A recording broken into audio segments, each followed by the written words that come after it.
안녕하세요. 음성학자 클라라 씨의 목소리 발전소입니다. 오늘의 시간에는 여러분들에게 윤석열 검찰총장이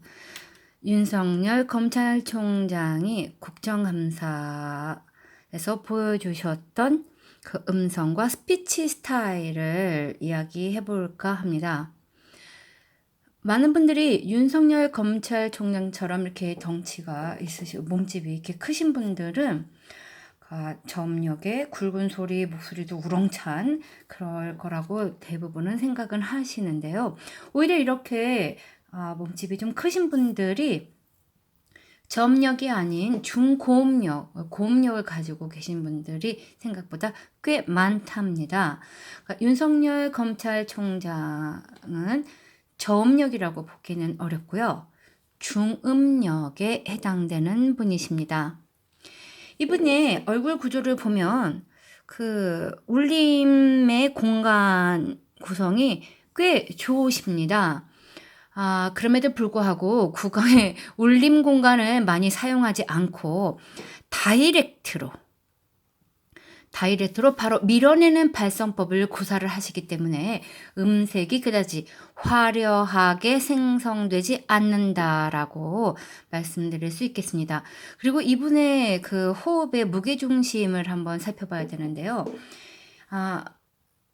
앉아 계신 자세라든지 서 계시고 이렇게 걸어 다니실 때도 보면 무게중심이 이렇게 딱 잡혀져 있지가 않아요. 그래서 이렇게 걸을 때도 이렇게 좀 움직이고 좌우로 움직인다거나 이렇게 뒤뚱뒤뚱 그러는 모습들이 꽤 많이 보이는데요. 이것은 횡격막 부분이 발달이 되지 않았기 때문에 그렇다고 볼 수 있고요. 굉장히 오랫동안 책상에 앉아 계시는 분들에게서 많이 나타나는 유형이기도 합니다. 그래서 그 명치에서 배꼽 사이에 그 부분이 근육이 발달이 되셔야 되는데 그 부분이 발달이 되지 않았기 때문에 호흡의 무게중심이 잡혀지지 않아서 소리가 꽉 차여져서 화려한 그 음성으로 생성되지 않고 흐트러져서 퍼져서 나온다라고 여러분들에게 말씀드리겠습니다. 이런 경우에는요, 연설을 하게 되면 어떻게 되느냐? 청중에게 집중도를 높이기는 쉽지 않답니다. 그래서 정치인으로서 아니면 대중 앞에서 이야기를 연설을 하는 직업에는 어울리진 않고요. 지금 이분 이렇게 법조인으로 검사로서는 뭐 상관이 없지 않을까 싶습니다. 근데 이분의 그 자세 때문에 이번에 국정감사 때 이야기가 좀 있었는데요. 왜 그렇게 오해를 받을 만했었는지 한번 살펴보겠습니다. 여러분 지금 앞에 사진에서도 보이시겠지만 화면에서도 보이겠지만 이분은 똑바로 잘 안 앉아 계세요. 이렇게 항상 이렇게 기울어져 계시다라는 거죠. 그 이야기는 이렇게 측만증인 경우도 있지만 이분이 습관화돼서 이렇게 자세가 이렇게 기울어져 있는데요. 이렇기 때문에 말씀하실 때 보통은 고개를 돌려서 이렇게 좌우로 이야기하는 게 아니라 턱을 앞으로 이렇게 밀어내서 말하거나 이렇게 표현을 하시기 때문에 굉장히 오해받기 쉬운 그런 스타일이에요. 그리고 이분이 걸어 다니시고 이렇게 말씀하실 때 평상시에도 보통 그러시더라고요. 턱을 이렇게 앞으로 밀어내서 이야기를 하기 때문에 이 턱을 밀어내게 되면 호흡이 나가는 그 소리가 생성될 수 있는 그 호흡 길이 막히기 때문에 더욱더 음색이 화려하지 않고 매트하게 나갈 수밖에 없답니다. 그리고 이분의 스피치 스타일 자세는 꼭 한번 짚어드리고 나가야 되는데요. 이분이 말씀을 하실 때 한번 살펴보겠습니다. 여러분 잠깐 한번 보시죠. 이렇게 보시면 아시겠지만 이 고개 턱을 위주로 많이 사용하시고요. 그리고 앞으로 기울어져 있는 상태예요. 그리고 팔꿈치라든지 이런 부분들도 탁자에 이렇게 기대어 있는 그런 경우들을 굉장히 많이 볼 수가 있는데요. 그러니까 의도하지 않았다 하더라도 물론 이분이 그 국감장에 나가서 국회의원을 무시한다거나 업신여기거나 그러지는 않으시겠죠. 당연히. 근데 허리를 앞에서 보시다시피 의자 허리 받침 쪽에 붙여 앉지 않는 상태로 앞으로 기울어져서 그 탁자에 이렇게 손을 팔꿈치나 팔에 의지해서 앉아 있기 때문에 자꾸 본인도 모르게 턱을 이렇게 들어야만이 상대방과의 눈 높이를 맞출 수가 있겠죠. 그러니까 이런 기울어지는 자세가 자꾸 나오게 되는 거예요. 게다가 스피치 속도를 한 템포 정도 늦춰서 이야기를 하셔야 전달력이나 호소력을 조금 더 높일 수 있었을 텐데 이 자세는 삐딱한 자세, 앞으로 기울어져 있는 상태에서 템포를 좀 빠르게 얘기하고 그리고 이분이 그 말씀을 하실 때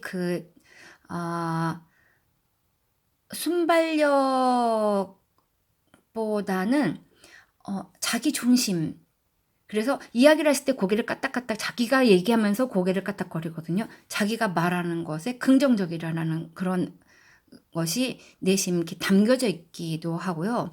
그리고 감정적인 표현이 바로바로 즉시 나타나는 즉흥적인 스피치 유형이시거든요.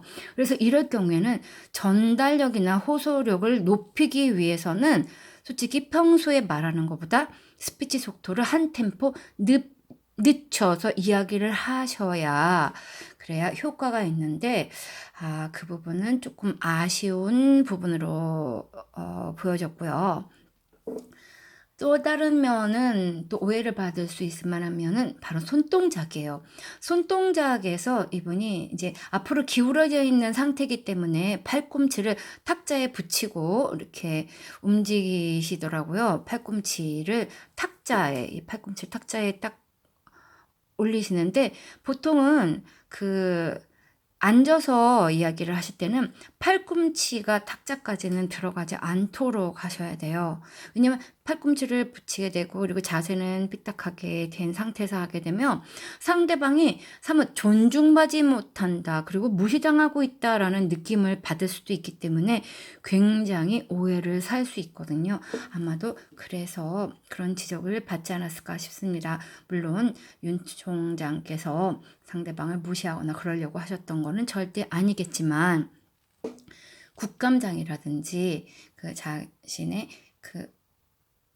자신의 그 직업 안에서 같은 검사들끼리와의 대화, 지인들과의 대화가 아닌 이런 국정감사에서의 자세로서는 조금은 부적절했기 때문에 그 부분은 윤 총장께서 좀 개선을 하시는 게 좋지 않을까라는 생각을 해보았습니다.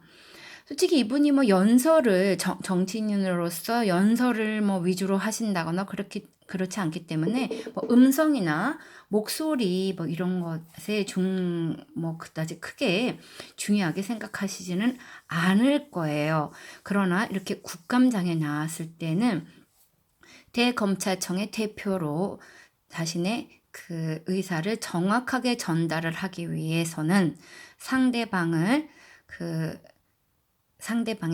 집중도 그리고 자기의 말을 들어줄 수 있는 호응도를 높일 수 있는 그런 제스처라든지 자세 그리고 스피치 속도는 매우 중요하기 때문에 그 부분은 약간은 아쉬웠다라고 말씀드릴 수 있겠습니다.